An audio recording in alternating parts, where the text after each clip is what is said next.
It feels like 2 moments ago that I pre-ordered my Blackmagic Cinema Camera 6K, but in fact it's been a whole 8 months. So after using the camera on 40 plus productions, I want to discuss if I still think it is worth purchasing, what regrets I have, and the elephant in the room, will I be upgrading to the new Blackmagic Pixels? A lot has happened since the release of the cinema camera full frame. Anybody who's watched my older videos on that camera will know that I always expect a Blackmagic to put that sensor in a newer body sooner rather than later. And now we have the Blackmagic Pixels doing just that. So where does that leave people like myself who did purchase the cinema camera 6K? And why would Blackmagic choose to release this new camera so soon? Well, I believe there are 2 reasons that I'm going to dive into a little bit later. But as always with Blackmagic cameras, it is important to understand what type of shooter you are. In a world of mirrorless cameras that are like Swiss Army knives and just do everything, do not expect that from a dedicated cinema camera just like a Blackmagic. Around 1 to 2 years ago, I was someone who used to think that people who use mirrorless cameras with autofocus were people who did not understand how a proper production worked. Yet today, here I am eating humble pie with 2 of my free cameras having autofocus, and I use them a lot to help me create better videos. My point here is that Blackmagic's original value offer was to bring you amazing cinema level image quality at affordable prices. And seeing the release of the Ursa Cine and the Pixels, I believe that is still the core value of their products. For me, I do not believe we'll be seeing one of those do-it-all Swiss Army knife style mirrorless cameras from Blackmagic like you get from the likes of Sony and Panasonic. And with that being said, I want to tell you guys my honest experience with this cinema camera.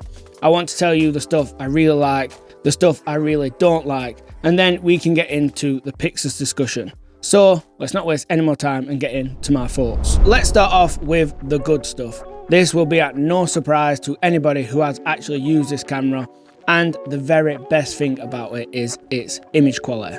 It's like after every downside this camera has, you can almost preference it with the saying, but that image quality. It truly does have image quality way above its price point, and no matter how much footage you watch online, until you get your hands on this camera and shoot a project that you are used to seeing and your style of shooting, it is quite hard to appreciate how good it actually is. A common question you see online is, how does the image quality from the Blackmagic stack up against mirrorless cameras like the S5 Mark II, an A7 IV or an FX3? Well, the short answer in my experience is better. But that comes down to one important factor, and that is my next favourite feature in the Blackmagic. Codecs just do not get any better than Blackmagic RAW. And people always reference the likes of the Creator Mover using an FX3, and this is amazing for us smaller budget productions to be able to get access to that same gear.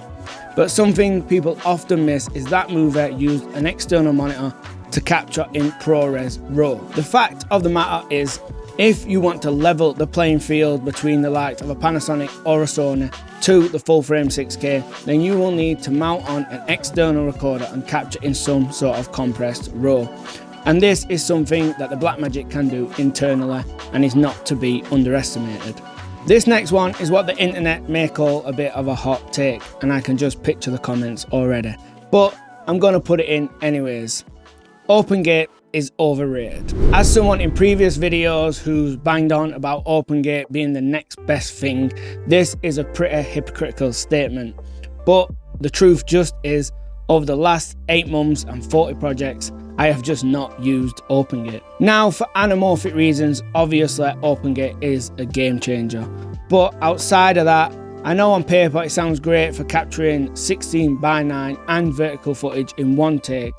But the fact of the matter again is, it is always better to just turn your camera sideways, capture the full resolution of the sensor and do not crop at all. It definitely is a nice feature to have rather than not have, but as I mentioned, over the last 8 months I've probably captured less than 5% of my footage being open gate. Not really a feature, but it would be pretty unfair not to mention the cinema camera 6K's price point. It is just so much cheaper than anything else that can capture internal RAW on a full frame sensor. So for me, this is one of the best selling points of the camera. I love the new media choice of this camera. CF Express Type B seems to be the new industry standard, and it is quite affordable for what it is. On top of that, you can also capture to an external SSD. I do have a big negative on this, but I'll save that for my bad stuff a bit later. This camera is a bit of a two-sided coin when it comes to usability, but on the good side of the coin is definitely its touchscreen and menus. Everybody knows at this point that Blackmagic do the best menus, and these are as fast and snappy as ever, and the touchscreen is really responsive and great. The camera now being L-mount is a massive improvement. Beyond E-mount from Sony, which, let's be honest, they are not going to let anyone else use, L-mount is the best mount out there. It is a massive improvement over that older EF mount and allows for adapting to EF or PL lenses really easy and accessible. My absolute favourite mode to use in this camera is the Super 35 mode. I don't know whether it's because this is a full frame sensor, but in the past, anytime I've gone into the crop mode of cameras, there has always been just more grain, a softer image, and it's always been something I have tried to avoid. Things have definitely changed in this department. The Super 35 mode is sharp, detailed, its grain is the same, if not better, strangely. And this is something a lot of people miss out on when comparing this new full frame to the older 6K, as that is max resolution, a Super 35 sensor. So apples for apples, comparing Super 35 to Super 35, you do actually get all those frame rates in both cameras pretty equal. The last positive is definitely a strange one when it comes to Blackmagic, and it's simply reliability. As mentioned, I've had it for 8 months, used it on over 40 projects, and I can honestly say that I have not experienced one single problem. Now, comparing this to over a decade ago when Blackmagic released the first cinema camera, they have come a very long way. Right, let's discuss the negatives and the pixels. And speaking of that new Blackmagic camera, I am going to be getting one of those in for review, and I'm definitely going to be doing a comparison video to the full frame 6K. So if you don't want to miss that, please hit the subscribe button below, and soon as I get my hands on the new Blackmagic, I'm going to be putting out a ton of content. The first negative is going a bit against my own advice, and it is low light. No one should be buying a Blackmagic camera for low light shooting. But that said, when you move from a Super 35 sensor into a full frame one, you do expect it to get better in low light. I would go as far as saying as the Pocket 6K has better low light than the full frame model. Don't get me wrong, it does not have better image quality. That definitely goes to this new full frame, but the full frame sensor in this Blackmagic camera just seems to be really light hungry. It is definitely one of those sensors that you want to be pumping as much light as possible.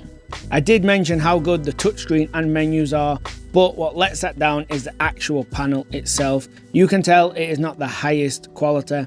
It is pretty inaccurate in terms of colour, and the viewing angles to the side are pretty bad also. And while we're talking about colour, all the colour captured with this new full frame sensor seems to be on the warmer side, or maybe a little bit too green. This is super easy to fix with the B-roll files, but when you are doing fast turnaround jobs, or say jobs where you're handing off to an editor, it does make me a little nervous that it may not get corrected. I did also mention how great it is that we now have CF Express Type B, but there is only one card slot in this camera. As a professional, it just makes me so much less nervous if there was 2 and I could just put 2 cards in there and forget about it. My final one is battery life, and I do sound like a broken record here, and me and every other YouTuber have talked about how the battery life in these cameras is not great, but it's still got to be said, it's super annoying how fast it drains through one battery. Right, let's talk pixels. The reason I left this till the very end is simply because it makes it so much easier to answer the question, will I be upgrading this camera to the Pixels? Going back over my positives, we know that the Pixels is going to have the same image quality, same menus, same L mount and same codec. What will not be the same is the price point. It's going to take much more accessories that cost money to get the Pixus up ready to shoot.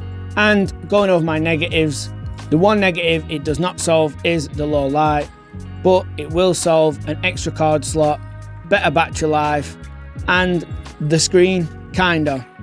I do believe it will be the exact same screen inside the Pixus, but what it will do is force you to use an external monitor or an EVF. So, solving 3 of my 4 negatives, I do believe it could be a good upgrade on paper. And this takes me back to my 2 reasons I believe Blackmagic released the Pixus so close to releasing the Cinema Camera 6K. Reason number 1 is simply just user feedback. We all know how Blackmagic have been asked over and over for a box camera, and they listened and finally give us one. It also fixes the card slot, gives you better battery life, SDIs, and all the other cool little extra functionality. And the second reason is simply just because they probably have a load of cash invested in manufacturing and parts for that older body design, so it is just business. If the Pixus lives up to the hype and solves the problems it claims it can, then I probably will end up upgrading. One thing I will say about the Cinema Camera 6K though, if the Pixus pushes down the price, this could become one of the best buys on the market today. There is one main reason I see people disliking their Blackmagic cameras though, and it can be fixed super easy. So watch this video here to find out what that is.